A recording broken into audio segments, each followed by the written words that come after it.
여러분 안녕하십니까, 최석영입니다. 이번에 살펴볼 개념은 경세치용입니다. 그런데 이번에는 경세치용 개념의 내용을 설명하기보다는 우리가 너무나도 그 의미를 당연하게 받아들이는 경세치용이라는 개념의 허구성에 대해 말씀드리고자 합니다. 먼저 논문부터 검색해 보겠습니다. 국내외 논문을 모두 검색할 수 있는 사이트인데요. 여기서 검색해 보면 경세치용이라는 용어를 제목에 포함한 논문이 단 한 편도 나오지 않는 걸 확인할 수 있습니다. 이상하죠? 경세치용학이라는 용어를 제목에 포함한 논문도 없습니다. 경세치용학파라는 용어를 제목에 포함한 논문은 딱 한 편 나오는데요. 그것도 1990년도에 나온 것입니다.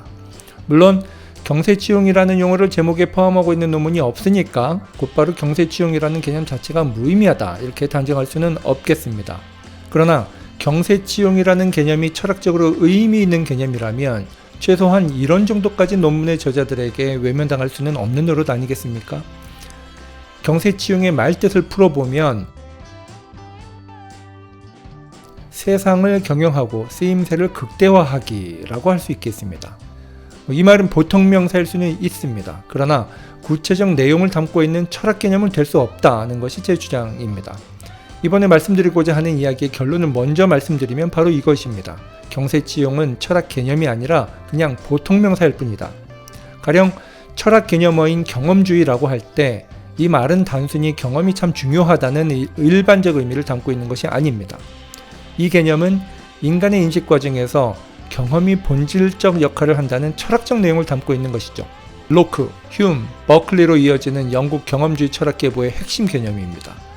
합리주의라는 개념은 역시 마찬가지입니다. 단순히 합리적으로 생각하고 행동해야 한다는 상식적 의미를 담고 있는 게 아닙니다.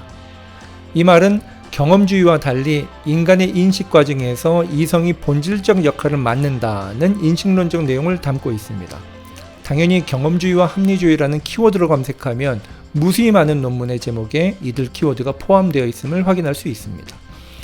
경세치용이라는 용어는 경험주의나 합리주의라는 용어와 같은 고유의 철학적 내용을 담고 있다고 보기 어렵습니다.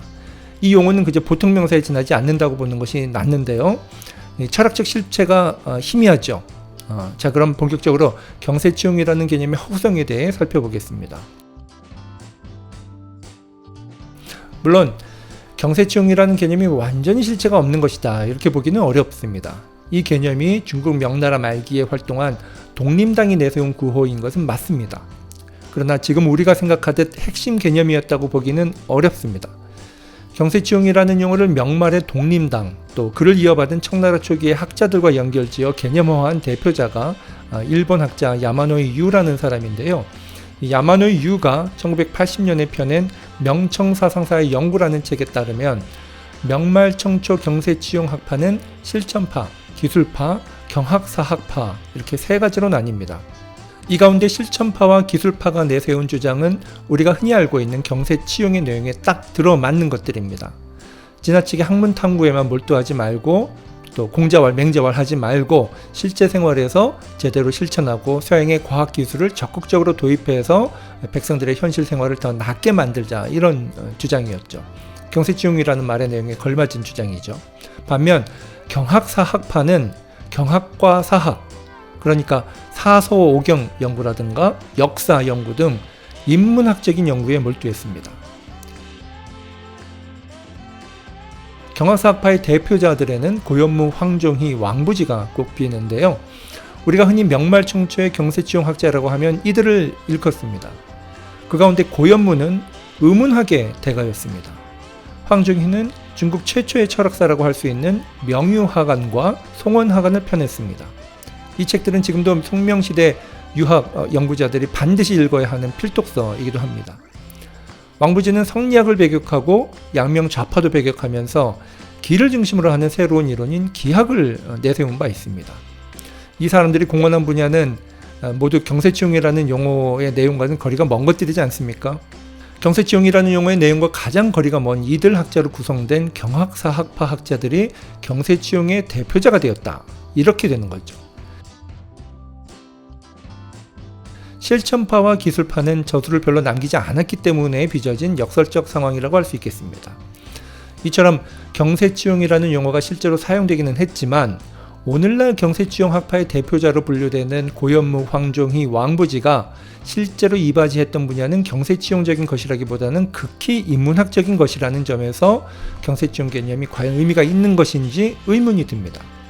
더욱이 중국 경세치용 학파의 밑바탕엔 강한 민족주의가 깔려 있었다는 점에서 그 실질적 의미를 인정하기 어려워 보입니다. 경학사학파학자들은 백성들의 삶의 질을 향상하도록 하는 실질적인 제도나 문물에 관심을 두기보다는 이민족 국가인 청나라에 의해서 멸망한 한족의 부흥, 명나라의 부흥, 이걸 더 중시했죠. 지금까지는 중국의 경세치용에 대한 설명이었고요. 조선의 경세치용을 보면 더더욱 그 실체가 의심스럽습니다. 경세치용이라는 용어가 명말청초 독림당의 구호였던 것은 사실이지만 조선 사상사에서 흔히 경세치용 학파라고 분류되는 학자들 사이에서는 이런 구호가 내세워졌던 사실 자체가 없습니다. 흔히 경세치용 학자라고 하면 유형원, 이익, 정혜경 이렇게 꼽히는데요. 이건 어떤 사전, 학술사전 이런 데도 똑같이 나오는 내용이죠. 근데 이들이 경세치용 학자들로 분류된 건 20세기 초에 활동했던 정인보라는 학자 때문입니다. 정인보는 이들의 반성리학적인 학풍을 묶어서 실학이다 이렇게 규정을 한 바 있죠. 이들을 나중에 이우성이 다시 한국의 역사인식이라는 책에서 경세치용 학파다 이렇게 규정을 했습니다. 그런데 유형원은 1622년생, 이익은 1681년생, 정혜경은 1761년생입니다. 이 사람들은 서로 만난 적이 한 번도 없죠. 활동했던 시기가 매우 멀리 떨어져 있습니다. 유형원과 정혜경의 생년은 무려 139년의 차이가 있습니다. 물론 학문적으로 연결점이 있기는 있습니다만 그거를 경세치용이라는 개념으로 묶는 것은 지나쳐 보인다. 이게 제 주장입니다. 저는 오히려 이들의 학문을 성리학적인 주리론과 연결지어야 한다 이렇게 생각하고 있습니다. 이 부분은 다른 기회에 상세히 말씀드리겠습니다. 조선조 성리학에 관해 제가 꾸준히 밀고 있는 저만의 이론과 연관된 내용이거든요. 경세치용 학파의 핵심 특징으로 거론되는 것이 중농주의라는 건데요. 이 또한 이들 학파의 정체성을 설명하는 데 전혀 도움이 되지 않는다는 것이 제 주장입니다. 흔히 경세치용 학파는 중농주의로 또 이용후생 학파는 중상주의로 이렇게 구분이 되는데요. 조선실학을 중농학파와 중상학파로 구분하고 각각의 경향을 경세치용과 이용후생이라는 실학 개념에 대입시키는 것은 유럽의 중농주의 또 중상주의 이 개념을 지나치게 의식한 발상으로 보입니다. 유럽의 중농주의는 18세기 후반 프랑스의 깨네에 의해 제시된 경제 이론이죠. 당시까지 지배적이었던 중상주의적인 보호무역주의에 대항해서 자유방임적 무역정책을 지지했습니다. 농업을 일체의 근본으로 삼았고 농업만이 부를 증진한다 이렇게 주장한 반면 화폐와 상업자본의 역할은 극도로 깎아내렸죠. 이런 농업 중심주의를 주장하게 된 데에는 중국 사상의 영향이 크게 작용한 바가 있긴 합니다. 그는 주례에 나오는 균전공부법을 받아들여서 토지 단일세제를 시행할 것을 주장한 바 있습니다. 그가 중국 사상의 영향을 받았다 해도 그러나 그건 명말청초의 독림학파와는 무관한 거죠. 동아시아 유교 사상에서 말하는 농자천하지대본이라는 공통사상이 그의 중농주의의 토대가 됐다 이렇게 보아야 할 것입니다.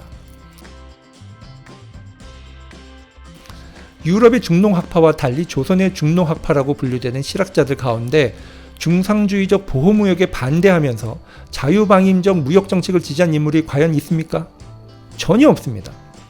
조선실학을 중농주의와 중상주의라고 규정하면서 설명한 내용을 보면 농업을 중시했다, 또 상업을 중시했다 이 정도로 순전히 보통명사 수준의 설명밖에는 없습니다. 조선의 실학자들은 유럽의 중농주의와 중상주의처럼 현실적 대결을 펼친 적도 전혀 없고 이론적으로도 대립한 적도 전혀 없습니다. 이른바 중농학파로 분류되는 경세치용 학자들은 사실 대부분 상업 또한 중시했습니다. 위에서 나온 바와 같이 깨네의 입장과는 다르죠.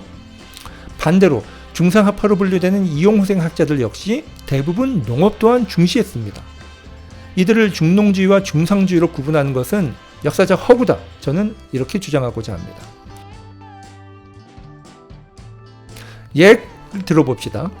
중상주의를 표방하는 이용후생 학파의 대표자로 꼽히는 연암 박지원의 경우를 보겠습니다. 그의 대표작 가운데 하나인 관홍서초, 이것은 당시 농서 가운데 가장 체계적인 것으로 평가받고 있습니다.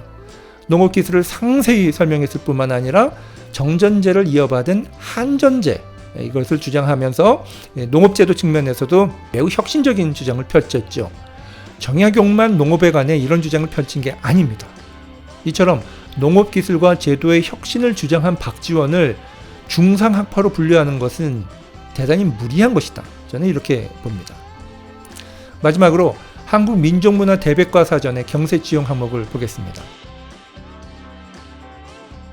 전체 내용 가운데 3분의 1 이상이 경세치용과 무관한 내용입니다.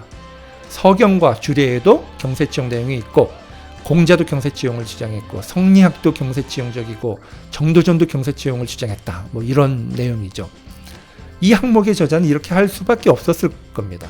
경세치용이라는 개념 자체가 허구적이기 때문에 그걸 이론적으로 깔끔하게 정리하는 것 자체가 불가능합니다. 그러니까 고유직책으로 원래 경세치용이라는 개념은 유교 역사의 면면이 흐르는 것이다. 이런 식으로 정당화하려 했던 것으로 보입니다. 그런데 이런 식으로 정당화하려고 하는 바람에 결국 경세치용이라는 개념은 구체적 내용을 담고 있는 개념이 아니라 그저 세상을 경영하고 쓰임새를 극대화하는 것이다는 보통명사 수준의 내용만 담고 있는 개념이라고 설명할 수밖에 없게 되는 것이죠. 자, 정리해 보겠습니다. 조선실학자들 가운데 일부를 경세치용 학파라 일컫는 것은 다음과 같은 이유로 적절치 않아 보입니다. 첫째, 조선족 경세치용 학파의 원류로 지목된 명말청초 중국 경세치용 학파 자체의 경세치용적인 특성이 희박하다 하는 겁니다. 둘째, 조선족 경세치용 학파로 분류되는 학자들 사이에 학문적 동질감이나 연대의식이 부족하다 이겁니다. 셋째, 조선족 경세치용 학자들의 공통 특징을 억지로 드러내기 위해 유럽의 중농주의라는 개념을 무리하게 개입시킨 것으로 보인다. 이상 세 가지 이유로 정리해 보았습니다.